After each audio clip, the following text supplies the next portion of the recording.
வாக்கு பண்ணி இருக்கிற எந்த வாக்கு தத்தங்களும் உங்களுடைய வாழ்க்கையிலே அனுபவமாக மாற வேண்டும் என்றால் நீங்கள் பிரதானமாக செய்ய வேண்டியது ஒன்றை நாம் இன்றைக்கு கற்றுக்கொள்ளப் போகிறோம். அது என்ன தெரியுமா? பவுலுக்கு வந்த வெளிப்பாடு. கொலோசையர் 1:6. தேவ கிருபையை சத்தியத்தின்படி அறியணுங்க, அல்லது தேவ கிருபையை சரியாக அறியணும். தேவ கிருபை என்றால் என்ன? பலமுறை சொல்லியிருக்கிறேன், திரும்பவும் சொல்கிறேன். தேவ கிருபை என்றால் தேவன் எந்த அளவுக்கு நிபந்தனையே இல்லாமல் உங்களை நேசிக்கிறார் என்கிற நாலேஜ். Very important. திரும்ப சொல்லட்டுமா? நிபந்தனை எல்லாவற்றையும் சிலுவையில் கொண்டு ஒழிச்சிட்டார். இப்போ நியாயப்பிரமாணம் கிடையாது, கட்டளைகள் கிடையாது, கிருபை தான் உண்டு. அது அவருடைய ஆச்சரியமான நிபந்தனை இல்லாத அன்பு. இது முதலாவது அறிவு. இரண்டாவது அறிவு, எந்த அளவுக்கு சூப்பர் நேச்சுரல் பவரினால் உங்களை நிறைத்து வைத்திருக்கிறார். இந்த ரெண்டையும் அறிகிற அறிவு தாங்க தேவ கிருபையை அறிகிறது. எல்லா ஆசீர்வாதங்களுக்குமா? ஆமாம், எல்லா ஆசீர்வாதங்களுக்கும். சமாதானம், சந்தோஷம், ஆரோக்கியம், ஐஸ்வர்யம், ஆயுசு நாட்கள், அற்புதங்கள், ஆத்துமாக்கள் உங்களுடைய வாழ்க்கையில் பெருகி கொண்டே இருக்க வேண்டும் என்றால் கிருபையை புரிஞ்சுக்கிடுங்க. இதோடு கூட அடிஷ்னலாக ஒரு பிளஸ்ஸிங், அதை நான் இன்றைக்கி சொல்ல போகிறேன். ரைட்? என்ன பிளஸ்ஸிங் தெரியுமா? தேவ கிருபையை நீங்கள் கரெக்டாக புரிஞ்சுக்கிட்டீங்கன்னா வெள்ளம் போல வெளிப்பாடு வந்துடும் உங்களுக்கு. எவ்வளோ முக்கியம் இல்லை? வெளிப்பாடு இல்லாத இடத்தில் ஜனங்கள் சீர்கட்டு போகிறார்கள். Where there is no revelation, people perish. பவுலுடைய வெளிப்பாடு ஒன்று சொல்லட்டுமா?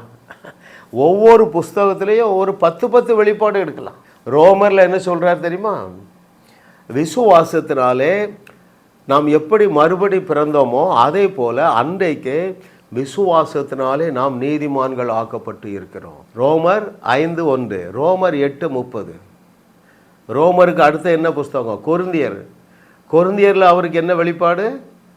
ஒருவன் கிறிஸ்துவுக்குள் இருந்தால் புது சிருஷ்டியாக இருக்கிறான். அவன் மனுஷனே கிடையாது, அவன் தேவன்.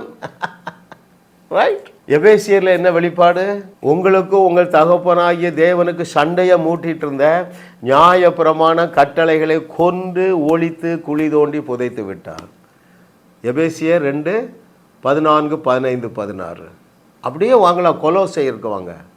கொலோசையரில் என்ன சொல்கிறாரு? நாம் என்னைக்கு மறுபடி பிறந்தோமோ அன்றைக்கு அவருடைய ராஜ்யத்துக்கு உள்ளே வந்துட்டோங்க. ஹல்லேலூயா. அதனால தான் இந்த இரண்டையும் நீங்கள் அறிகிற அறிவில் வளர்ந்து கொண்டே இருக்க என்னுடைய செய்திகளை கேளுங்க. வேறு என்ன தேவையில்லை. நீங்கள் கண்ட செய்தியும் கேட்டிங்கன்னா ஒரு பிரசங்கம் 2ல் 1 செய்யுங்க. ஒன்று உங்களுடைய விசுவாசமாகிய கப்பலை சேதப்படுத்தும்.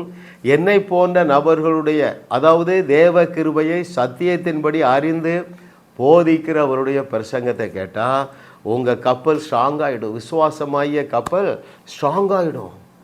நம்ப முடியாத ஏசப்பாவுடைய வார்த்தையை நம்ப ஆரம்பிச்சிருவீங்க. ஏசப்பா என்ன சொல்கிறாரு? நீ எவருடைய பாவத்தையும் மன்னிக்க உனக்கு அதிகாரம் கொடுத்துருக்கேங்கிறாரு. தூக்கி தூர வச்சாச்சு. ஏன்? தேவ கிருபையை அறியவில்லை. அந்த கிருபை எந்த அளவு தங்களை தகுதிப்படுத்தி விட்டது என்பதை அறியவில்லை. அந்த இயேசு என்ன சொன்னார்? நான் செய்ததை விட பெரிய கிரியைகள் தூக்கி ஓரமாக வச்சாச்சு. ஏன்? தேவ கிருபையை குறித்து அறிவு இல்லை. ரைட்? இன்னும் அவர் என்ன சொன்னார்? உங்களிடத்திலிருந்து 24/7 ஜீவ தண்ணீர் உள்ள நதிகள் போயிட்டுவே இருக்குனாரு. No knowledge. Why? They have not known the grace. கிருபை என்றால் என்னங்கிற நாலேஜ். இன்னும் என்னெல்லாங்க சொன்னார்? நீங்கள் உலகத்துக்கு உப்புனாரு, உலகத்துக்கு ஒளினாரு. எப்பொழுது இந்த வார்த்தையை உங்களால் ஏற்றுக்கொள்ள முடியும் தெரியுமா? தேவ கிருபையை சத்தியத்தின்படி அறிந்து கொண்டால் போதும். அது என்ன தேவ கிருபை? கடைசியாக சொல்கிறேன், நிபந்தனை இல்லாத தேவ அன்பு. நிபந்தனை இல்லாமல் உன்னை நேசிக்குது பாரு, உன்னை முற்றிலுமாக தகுதிப்படுத்திட்டு பாரு, அந்த நாலேஜ். இரண்டாவது, எந்த அளவு வல்லமையினால் உன்னை நிரப்பி வச்சிருக்கிறார். இந்த 2 அறிவையும் நீங்கள் அறிந்து கொண்டே இருக்க எஞ்சியுள்ள நாட்கள் எல்லாம் நீங்கள் சீரியஸாக இருப்பீர்களா?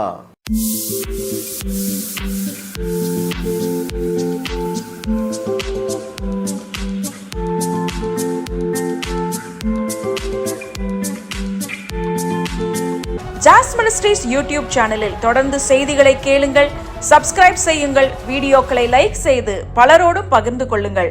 அவர்களும் ஆசீர்வதிக்கப்படட்டும்.